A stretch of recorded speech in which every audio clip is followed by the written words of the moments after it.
Call of Duty has made a big mistake. A couple days ago, Call of Duty issued probably one of the biggest ban waves ever. Now, this ban wave wasn't your typical ban wave. Not only did this ban you from ranked, but it also banned you from playing regular games. The message that they received was this: this account is currently under review and is temporarily banned from ranked play. But the most insane thing about this is that a lot of these players were players that have competed on LAN, and not just regular competed, but World Series of Warzone. Competed at the highest level of Warzone and did good. Don't get me wrong, I don't think competing on LAN saves you from never being a cheater, but a majority of these people that got banned all played really good on LAN. And the even crazier part about this is that everybody got banned at the exact same time. So this begs the question that a lot of these guys are more than likely not cheating, and still they continue to get banned. For example, the first world champion ever in the history of World Series of Warzone, Sage, has also been banned from ranked. This player competed at the highest level and won the first ever World Series of Warzone on LAN. So take him as an example that we know he's not cheating. Why? Because he did the same thing on LAN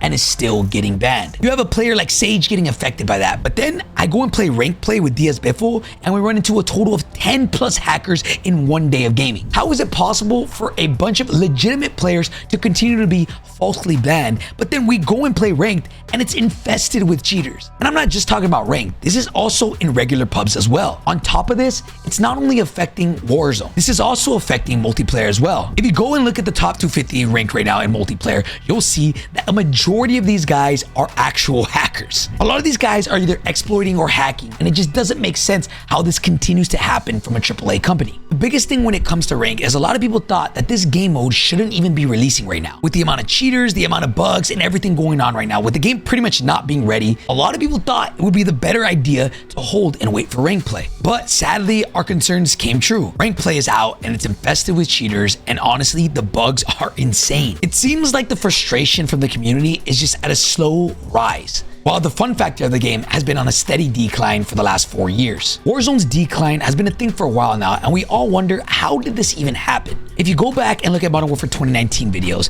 everything just seemed so simple. Sometimes less really is more. For example, visual recoil, weapon sway, and bob. These are all things that were non-existent in Modern Warfare 2019. And for whatever reason, they added this to the game now for the sake of realism. I'm gonna play a clip that demonstrates how drastic this change actually is. And honestly, I wouldn't have noticed that it was this big if I didn't have this video as proof.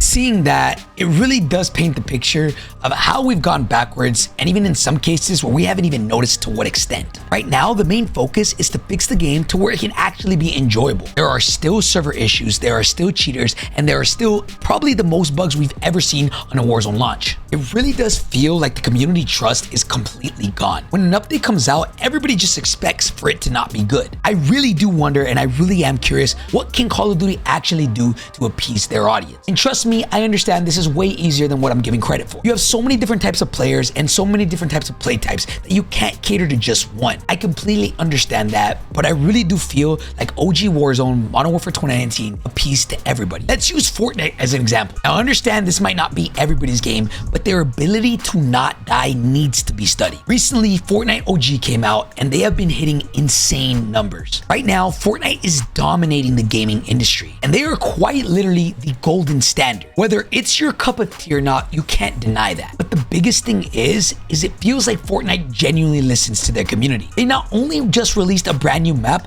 but they also brought back Fortnite OG. And then just to put the icing on top of the cake, they also announced a 5v5 multiplayer experience. Think of CSGO or Valorant. Again, they're constantly striving for ways to improve and innovate, but it genuinely doesn't seem like Warzone does that. The community continues to give feedback on everything wrong with the game right now, and it just doesn't seem like anything's really happening. JGod recently put out a video and his title was this: Warzone, 99 problems, but the store ain't one. And I'm gonna be honest, my man is spitting. The game is plagued with so many issues, but hey, the store still works every single day. It really does feel like Activision is prioritizing monetization over player satisfaction, as opposed to what it seems like from the outside looking in with Fortnite. They focus on player satisfaction and in turn get the monetization. For example, we had default perks during Modern Warfare 3's last year's integration. Now this year, they decided to scrap all that, disregard all the progress that they made in 1 year, and start from scratch again. Default perks is something that people have been praising for so long,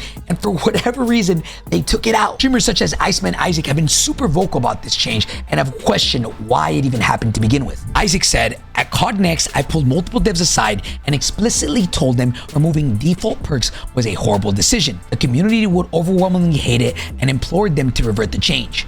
They didn't." He also said, "Only one I don't really care about is Overkill. That's more loadout based and I can see it from a gameplay balance perspective. The rest affect the way your game feels the second you hit the ground. Your movement and fluidity should not be blocked off behind perks." Once again, my man spitted. We've gone backwards in things like mantling speeds, reload speeds, swap weapon speeds, and literally every other speed you can think of. Why? Because they took off default perks. A big portion of the community has been really vocal about this and still nothing has been changed. Don't get me wrong, I understand that Call of Duty is a business and their ultimate goal is to make money. A big part of that is the store, and a big part of how they achieve this is the store. But some of these skins aren't even working properly. For one, all these over-the-top skins, which I personally do like, but not at the expense of losing 20 or 30 frames of performance. When you put on a skin that's super flashy, it does require a lot of performance. In turn, this does reduce your frames and cause lag. Then there's even some operators that are actually bugged. If you put on a couple of the battle pass skins, you literally get free tracker. Let's use the fire skin for example. Whenever you run, there's a fire trail behind you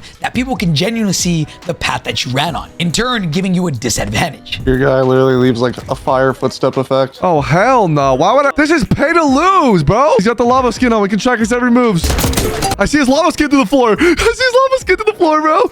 Yep, that's him. Oh, I see him. I see his lava skin to the floor. I see his lava skin to the floor. I'm gonna pick him up.